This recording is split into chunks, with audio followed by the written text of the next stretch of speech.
Bismillahirrahmanirrahim. Assalamualaikum warahmatullahi wabarakatuh.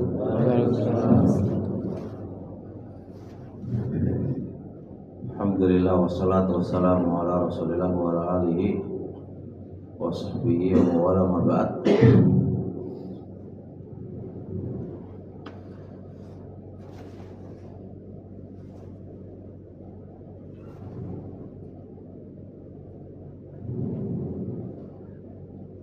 Hari ini insya Allah kita mulai ngaji kitab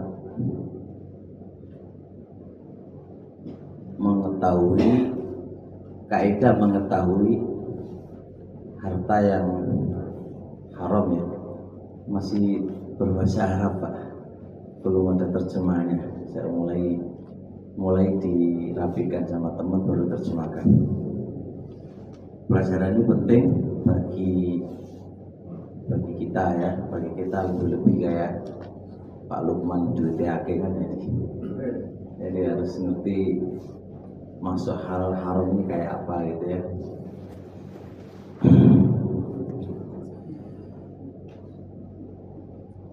Pertama kita butuh paham apa definisi harta mal. Kaidah mengetahui harta yang haram. Harta bahasa Arab itu jenenge malun. Malun itu bahasa Arab, artinya harta. Nah, harta itu apa? Harta itu mananya ma malak tahu min jami'il asyai. Apa yang Anda punyai dari macam apapun. Apa yang Anda punyai dari macam apapun itu namanya harta. Anda punya kopiah. Pak Ari, gimana kabarnya Pak Ari? Baru muncul Pak Ari. Baru kelihatan nih. Masya Allah. Sehat Pak Ari ya. Jadi kami itu tidak ada punya kopiah, punya sandal, punya duit, punya sapi, punya ayam, punya baju, punya bojo, istri. Itu termasuk Allah mal. Semua apa yang Anda miliki, baik itu binatang ternak atau manusia atau apa wae, yang penting jenengan miliki, itu jenenge harta. Itu mana bahasa? Mana bahasa? Kemudian definisi harta secara istilah. Secara istilah Al-Imam Suyuti dalam kitab Asba wa Nadhair Ulama Syafi'iyah, beliau menjelaskan tentang definisi harta. Inna ismal mali la yaqa'u illa ala ma lahu qimatun yuba'u biha wa talzamu mutlifuhu. Yang namanya harta adalah sebuah nama apa saja yang dia memiliki qimah. Qimah itu apa? Dia punya nilai. Semua apa saja yang dia memiliki nilai itu harta. Yang kedua, yuba'u biha, yang bisa dipakai transaksi jual beli atau tukar menukar.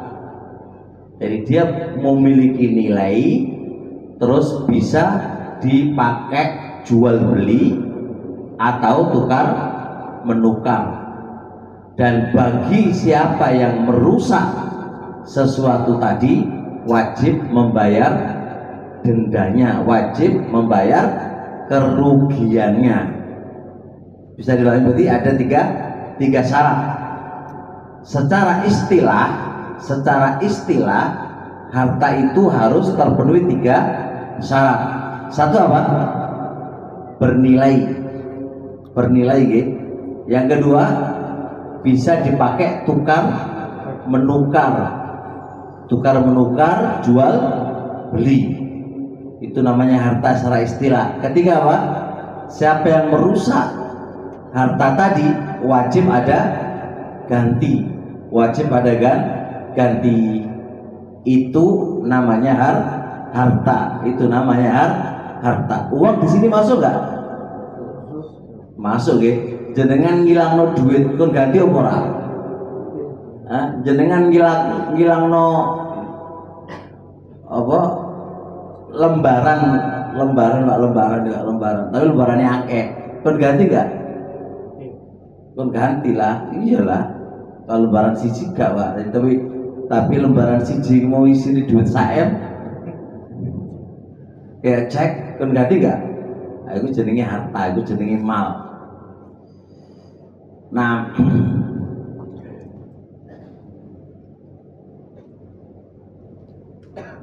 ya.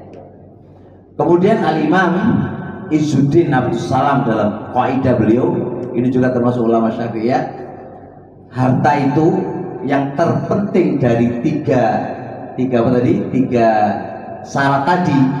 Harta itu adalah sesuatu yang bisa dimanfaatkan. Sebab tujuan harta itu sesuatu yang bisa dimanfaatkan. Intinya tiga itu Pak, bernilai, bisa dipakai jual beli atau transaksi.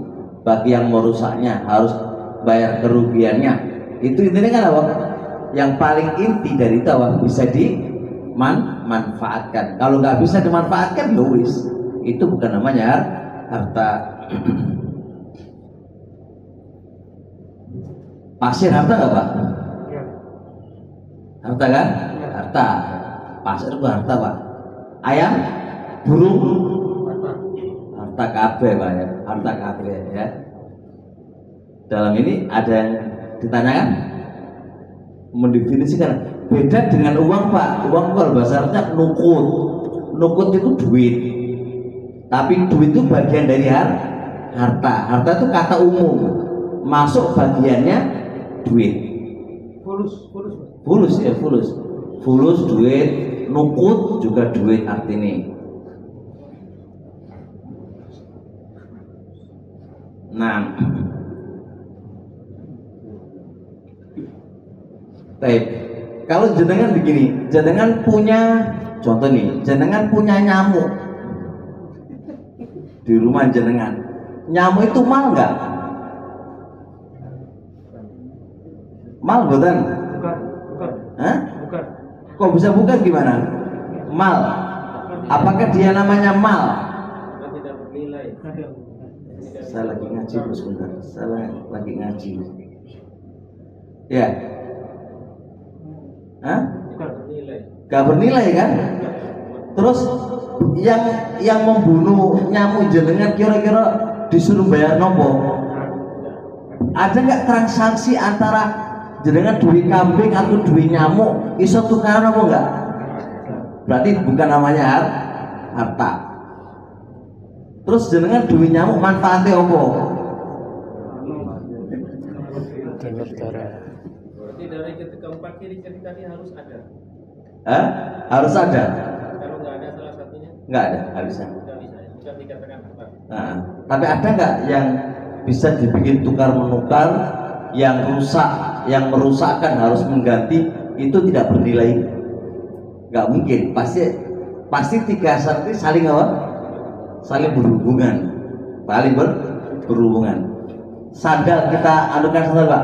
Sandal itu bernilai nggak Pak?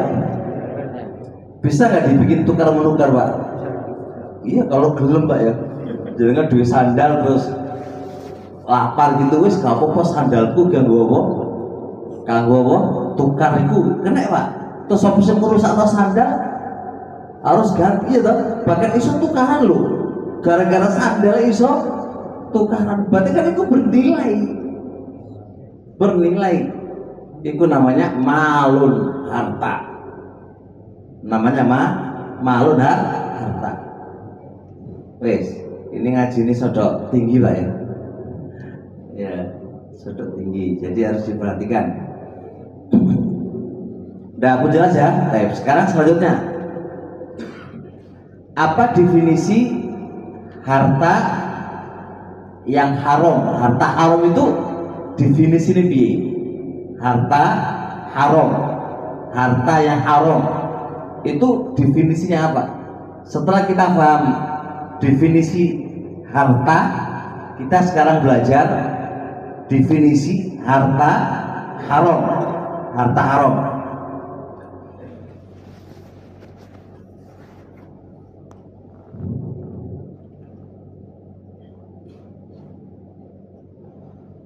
Ada beberapa definisi. Yang pertama,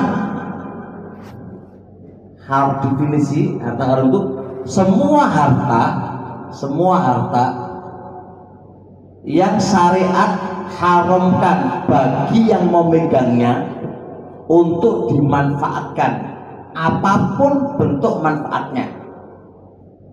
Saya bilang, sedangkan megang harta kemudian syariat mengharamkannya. Syariat mengharamkan kepada orang yang memegangnya, kepada orang yang memilikinya, haram untuk dimanfaatkan dengan bentuk apapun manfaatnya. Manfaat bisa dijual belikan, manfaat bisa dipakai untuk apa? Tukar menukar, pokoknya bentuk manfaat apa wae Allah haramkan. Maka itu namanya harta yang haram. Contoh saya ini babi Allah haramkan enggak?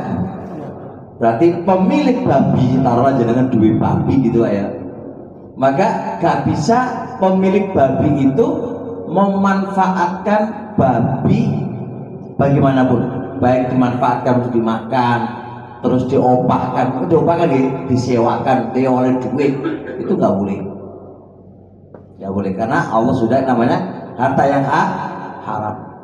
Mohon maaf, taruhlah rokok, taruhlah hukumnya haram ya, taruhlah hukumnya haram. Berarti ini kan ojo tersinggung loh Pak ya, ojo tersinggung ini kan. Maksudnya rokok ojo tersinggung. Maksudnya bagi yang mengatakan haram dikit dulu Pak ya kan. Rokokan ono pendapat, ono haram, ono makruh.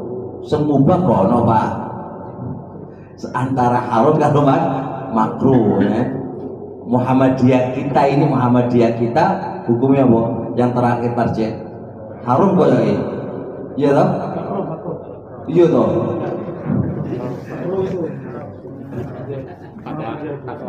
Ya wis ya.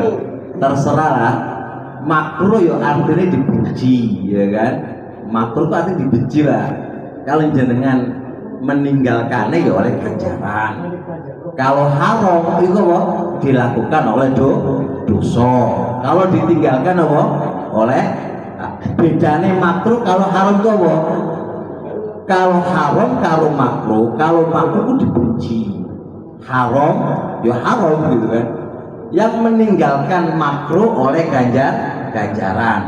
Yang melakukan kemakruhan gak dosa tapi dibenci. Tapi bagi yang meninggalkannya oleh ganjaran. Tapi kalau haram bagi yang meninggalkannya oleh ganjaran. Gitu. Bagi yang melakukan oleh dosa. Berarti orang meninggalkan haram dengan makruh podo oleh ganjaran ya kan? Bagi yang melakukan makruh pripun? Dibenci tapi gak dosa. Ngono ya. Dibenci tapi nggak dosa, betul nggak? Dibenci tapi nggak dosa, itu jenenge makruh.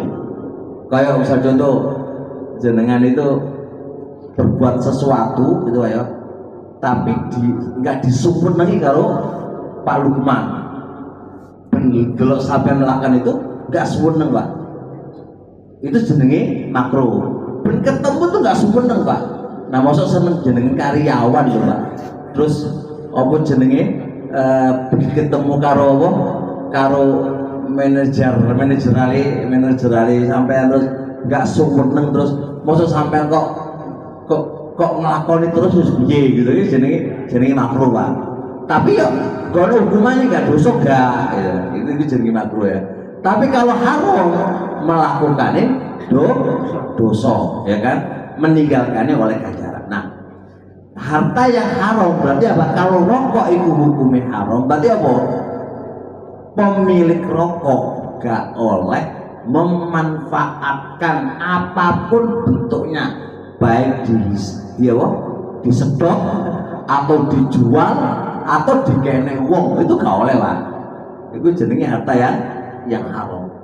Pun jelas, gak oleh dimanfaatkan apapun bentuk manfaatnya, baik dimakan atau disedot atau dijual atau diopahkan orang, itu gak boleh. Kalau itu jenenge apa? Haram. Kalau jenengan berpendapat makruh, ya jenengan monggo, jeneng urusannya jenengan. Urusannya jenengan.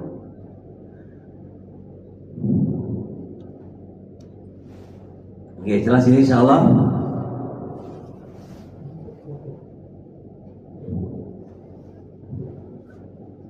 Loh, kenapa Pak Ahmad? Rokok dia. Hah? Karena dia rokok. Oh, jauh.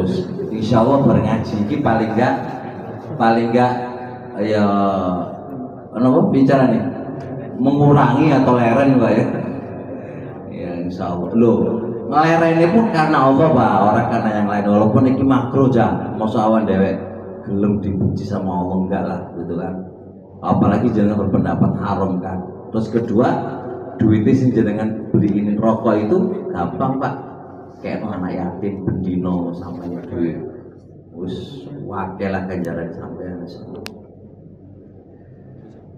Terus selanjutnya, gak ada pertanyaan Pak, bab ini Pak. Gih, monggo. Assalamualaikum warahmatullahi Waalaikumsalam. Ini soal hak waris Pak. Ini kemarin saya ditanya teman saya nggak bisa jawab. Ini teman saya, saya bapaknya ada 3 bersaudara. 3 bersaudara. Ya, ada bapaknya dan 2 adik. 2 adiknya cewek semua. Dan sewaktu bapaknya sudah meninggal, itu rumah bapaknya entah gimana caranya sama adik-adiknya dialih namakan ke atas nama mbahnya. Dialih namakan Pak. Padahal teman saya itu pegang ya surat kematian, juga pegang apa namanya akta turun apa yang surat waris Pak, yang dari akta waris. dari kelurahan itu. Akta waris namanya. Tapi apa namanya surat-surat rumah dia nggak pegang. Karena itu akhirnya ternyata rumah itu dialih namakan atas nama mbahnya. Nah kemarin itu mbahnya meninggal. Teman saya ini harus bersikap gimana soal hak warisnya dia sama bapaknya? Kita bicara agama Pak ya. Ini akan bisa hukumnya haram nanti kan, kita bisa haram nanti itu. Pertama yang harus diselidiki ini rumah milik siapa itu dulu. Kalau andai kata rumah ini miliknya teman jenengan, taruhlah itu milik ini. Jadi sebelum kita melebar kemana-mana itu, ini rumah miliknya siapa dulu? Saya bisa jawab. Gitu. Yang milik pertamanya atas nama bapaknya. Oke, berarti kan milik bapak kan gitu. Berarti milik bapak. Ini berkemudian siapapun orangnya mengambil hak lalu diatasnamakan ke mbah, ini jelas gak bisa. Mbah meninggal pun bukan namanya warisan, karena itu bukan miliknya mbah, miliknya si bapak.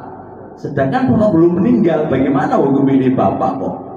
Bapaknya sudah meninggal Pak. Oh, bapak juga sudah meninggal. Nah, kalau bapaknya meninggal, berarti ya kan harusnya dibagi nih. Anaknya kan berarti. Ya, kan gini, ada dia punya anak dan dia punya saudara, nanti dibagi Pak hak warisnya. Ketika saudara ada anak, dia nggak dapat, berarti hanya anak. Ini yang ngambil hak rumahnya itu adiknya bapaknya Pak. Lagi, ya berarti kan nggak benar. Nah ini teman saya tanya saya harus bersikap gimana? Ya, sikapnya begini, kalau secara agama tetap itu milik Anda. Bagaimanapun tetap milik itu IMB. Dan itu cara mendapatnya di mana Pak? Cara mendapatkannya dia beli atau gimana dia? Oh beli udah, berarti itu miliknya dia. Maka kalau dia mengambil haknya berproses. Kalau dia ingin mengambil haknya loh, maka dia bisa menggunakan jalur hukum untuk itu. Jalur hukum tidak mesti harus memenjarakan adik, bukan, akan tetapi mengambil hak yang betul-betul itu adalah hak jenengan. Itu jadi, atau opsi kedua, wis gak usah, wis aku duit akeh wis kagone. Iku ya ora apa-apa, iku ya luwe apik, kan? Nah, kalau jadi tinggal dua, iman dia relakan dan itu lebih baik, mau bersedekah atau dia mau ambil. Nah, cara mengambilnya dua opsi, berdamai dengan cara yang baik atau pakai jalur hukum. Nah, jalur hukum ini ya namanya jalur hukum ya, aku ya sedikit paham lah, teman-temanku juga banyak dihukum. Jadi jalur hukum ini piye bahasane gampang susah ngetokno duit endi sing kuat duwite gitu kan ya. Ya kalau endi sing kuat duwite ya jenengan hitung aja. Keluarnya berapa, menang opo kalah ya sama lihat. Kalau ada kata aku kalah wis ketokno duit akeh ya mendingan apa? Wis gak mlaku wae, wis PN tinggal hisabe. Aku hitung-hitungan hisab di antara Allah Subhanahu wa taala. Nggih. Mbahnya itu nanti gimana Pak? Disangkut pautan dengan Mbah dua kemungkinan. Kalau dia tahu kronologi awal dan dia oke saja, maka dia menanggung dosa. Wong ngerti iku dudu wae sapa? Anake sing mengalihkan itu, napa dialihkan kok yo wae ora iso. Dosa, Pak. Tapi kalau dia nggak tahu, aku nggak ngerti apa-apa, kronologi orang ngerti, tak pikir yo wae wong iku mau, nah, maka berarti kalau gitu dia nggak ngerti, maka dia nggak berdosa. Yang berdosa adalah yang mengalihkan. Jelas? Siap. Udah insya Allah. Nanti kita akan belajar Pak, harta haram itu nanti dibaca otomatis kayak apa, boleh apa enggak. Terus nanti terkait dengan warisan juga, warisan bukan pilih ini gimana caranya. Itu nanti ada pembahasan khusus. Ini ada bingung sih. Berarti hak rumah tadinya hak anaknya atau saudaranya? Loh, hak ditetapkan itu hanya bapak dulu. Hak bapak yang dia membeli. Nah, karena bapaknya meninggal, berarti kan tinggal diberikan ke ahli waris. Nah, kalau ada kata saudara dapat warisan, ya oleh warisan Saidi. Kan itu Pak. Kalau ada kata dapat gitu kan, tapi dia nggak dapat karena terhijabi dengan apa? Dengan anak-anak. Berarti miliknya anak-anak. yang ngambil itu bulik-buliknya. Oh nggih, buli-bulinya. Ya wis dosa buli-buli iku mau Pak repot. Jadi saiki masalah ini lho Pak. Moto itu Pak, moto atau urusan duit itu wis padha apa? Wis ijo kabeh. Oh duduke lho kok aku iku biji karepe. Oke, jelas ya insyaallah. Baik. Pak Ahmad, Pak Ahmad. Mau tanya jenengan. Hah? Anak bapaknya tadi tidak punya anak, kalau punya anak kan berarti mutlak punya anaknya. Nah ini kan bapaknya ini punya anak, berarti saudara-saudaranya kan Terhijabi nggak dapat. lain lagi kalau bapaknya tadi tidak punya anak. Iya, beda nanti dikasihkan ke saudara atau ke asupan. Nanti ada hitungannya warisan, kita belajar warisan dulu nanti. Pak Ahmad kayaknya lagi mumet warisan ya. Kelihatan nih kok.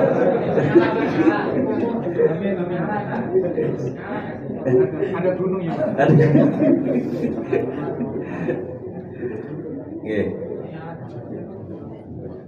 Jelas ya. Makasih nama makasih. Pak Ari aman Pak Ari. Dah ya Pak ya, aman Pak ya. Wes. Monggo yang pinggir kiri ada pertanyaan, monggo. Aman Pak? Nggih, monggo. Lu kan Bu. Kita buka, kita ini saudara, jadi kalau ada masalah kita itu ngaji niku sepenting paham lho ya. Ana unek-unek monggo dianukan. Pak Abdul Khalik. Untuk ngelamun wae. jenengan rokokan toh. Iya. Kalau wajah kamu. Aku gak lihat Anda itu rokokan, tapi lihat wajah ini ngerti hukumnya rokok kok meneng mikir. Bahkan aku tebak, kamu rokokan toh Abdul Malik. Oh iya bener Pak. Kan wajah wong saleh ketahuan Pak kalau ngerti hukum Pak, kan ngerti hukum. Nah kan delok Pak Abdul Malik wong saleh lah gitu kan. Jadi ngerti hukum kok gak bisa ngomong sing halal gitu loh. Kok makruh karo haram kok abot tenan gitu. Nah aku pengen ninggalno piye kok sik abot ngono lho iki. Insyaallah Pak Abdul Malik bismillah gitu kan. Jenengan pripun rokokan juga? Niki loh pas takon di sini. Anak perempuan itu punya hak penuh, Pak. Kalau punya anak perempuan satu saja itu hak penuh. Dia dapat separuh Pak. Nah ini separuh. Kalau laki-laki penuh ya. Ya. Loh,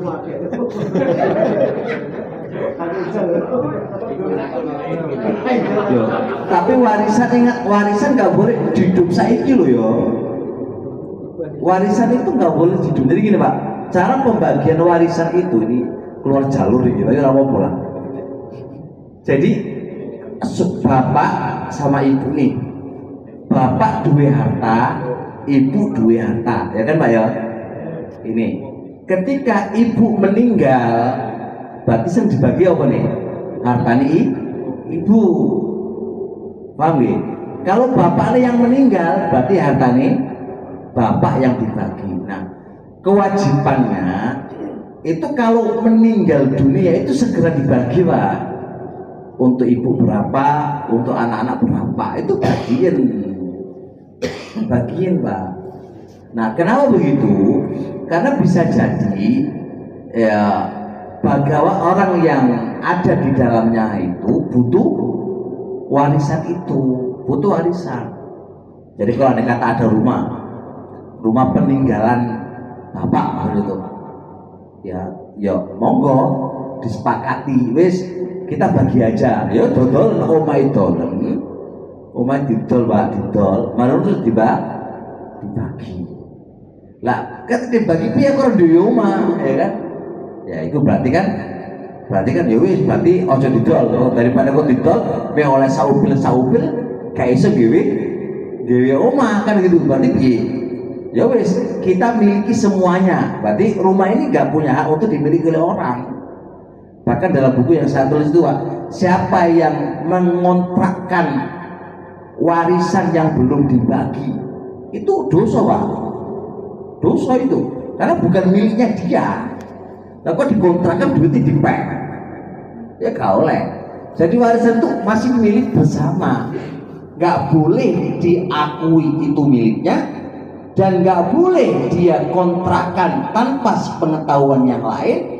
Toh andai kata ada pengetahuan yang lain, duitnya nggak oleh dipek, karena itu masih milik bersama, itu nggak oleh Pak. Nah coba caranya di masyarakat lah rebutan gara-gara apa?